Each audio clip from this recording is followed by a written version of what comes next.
மாண்புமிகு அவைத்தலைவர் அவர்களுக்கு வணக்கம். பிரிட்டிஷ் ஆட்சி காலத்திலே 19ஆம் நூற்றாண்டில் ரயில் பாதை அமைக்கப்பட்ட போது அமைக்கப்பட்டது தென்னக ரயில் பாதை. அது அவ்வளவு எளிதாக அமைக்கப்பட்டு விடவில்லை. அன்றைக்கு இந்தியர்களை எல்லாம் கடுமையாக சித்திரவை செய்து பணி செய்ய வைத்துத்தான் பிரிட்டிஷ் ஆட்சியாளர்கள் இருப்பு பாதை அமைத்தார்கள். அப்படி சித்திரவதை செய்யப்பட்ட விவரங்கள் டார்ச்சர் கமிஷன் ரிப்போர்ட்டிலே இருக்கின்றன. அந்த கமிஷன் ரிப்போர்ட்டிலே இடம்பெற்றிருக்கின்ற ஒரு ஊர் கொள்ளிடம் என்பது அந்த ஊரைச் சேர்ந்தவன் நான். அவ்வளவு பழமை வாய்ந்த மக்களுடைய தியாகத்தால் அமைக்கப்பட்ட அந்த தென்னக ரயில்வே இன்றைக்கு இந்திய ஒன்றிய அரசால் புறக்கணிக்கப்படுவது வேதனை அளிக்கிறது.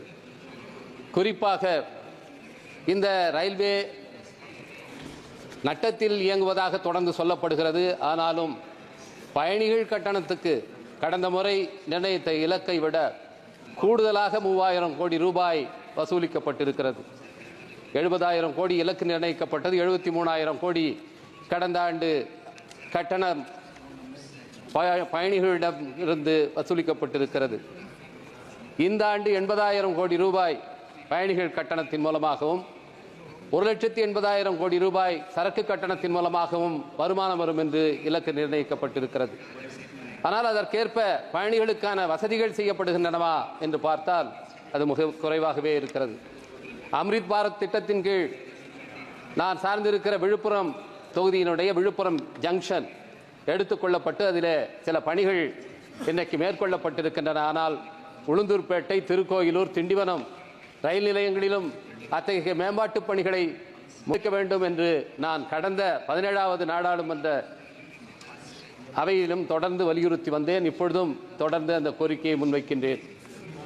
அது மட்டுமல்லாமல் பயணிகளுக்கு வழங்கப்பட்டு வந்த, குறிப்பாக சீனியர் சிட்டிசன்ஸ் மூத்த குடிமக்களுக்கு வழங்கப்பட்டு வந்த அந்த சிறப்பு சலுகையை, கட்டண சலுகையை மீண்டும் கொண்டு வர வேண்டும் என்பதை இங்கே பல உறுப்பினர்கள் வலியுறுத்தி இருக்கிறார்கள். மாண்புமிகு அமைச்சர் அவர்கள் அதை பரிவோடு பரிசீலித்து மூத்த குடிமக்களுக்கு அந்த சலுகையை மீட்டு தர வேண்டும் என்று நான் கேட்டுக்கொள்கின்றேன். இன்றைக்கு ரயில்வே துறையினுடைய நட்டத்தை ஈடுகட்டுவதற்காக ரயில்வே சொந்தமான நிலங்களை எல்லாம் கையகப்படுத்தி This my 1 minute. First speech, sir. Made and speech. So, அந்த நிலங்களை எல்லாம் இன்றைக்கு தனியாருக்கு விற்றுக் கொண்டிருக்கிறார்கள். 99 வருடங்களுக்கு குத்தகைக்கு விடுகிறார்கள். விழுப்புரம் ரயில் நிலையத்தை ஒட்டி இருக்கின்ற 99 வீடுகள் அப்படி இன்றைக்கு ஆக்கிரமிப்பு என்று சொல்லி அகற்றுவதற்கு நோட்டீஸ் அளிக்கப்பட்டு அதில் நீதிமன்றத்தில் தடையாணை பெறப்பட்டிருக்கிறது. பக்கத்திலே வளவனூர் என்ற இடத்திலும் நேற்றைய தினம் அப்படி ஆக்கிரமிப்பு அகற்றுவோம் என்று நோட்டீஸ் கொடுத்திருக்கிறார்கள். இதனால் பொதுமக்கள் மிகுந்த அச்சத்துக்கு ஆளாகி இருக்கிறார்கள். ரயில்வே நிலங்கள் ஆக்கிரமிக்கப்பட்டிருந்தால் அதை அகற்ற வேண்டியது ரயில்வேயின் கடமை, அதை மறுக்கவில்லை.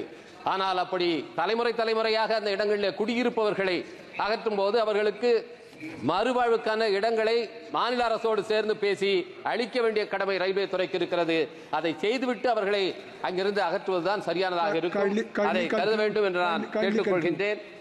ஏற்கனவே இங்கே நான் தொடர்ந்து வலியுறுத்தியது, இன்றைக்கு உளுந்தூர்பேட்டை ரயில் நிலையத்தில் மேம்பாடுகள் செய்ய வேண்டும். குறிப்பாக அம்ரித் பாரத் திட்டத்தின் கீழ் அந்த ரயில் நிலையத்தை எடுத்துக்கொள்ள வேண்டும். அங்கே சிப்காட் தொழில் கூடம் அமைக்கப்படுகிறது. எனவே அந்த ரயில் நிலையத்தை மேம்படுத்தி தர வேண்டும் என்று நான் கேட்டுக்கொள்கின்றேன். அதுபோல one minute I have already given you 2 minutes more. Please can you conclude one line? 1 minute, sir.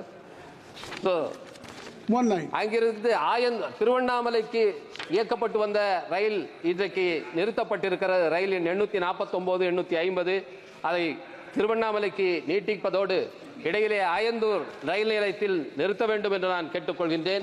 Tejas ரயிலை விழுப்புரத்தில் நிறுத்த வேண்டும் என்பது நீண்ட நாள் கோரிக்கை. அந்த கோரிக்கையை மாண்புமிகு அமைச்சர் அவர்கள் பரிசீலித்து நடவடிக்கை எடுக்க வேண்டும் என்று கேட்டு அமைகிறேன். நன்றி, வணக்கம்.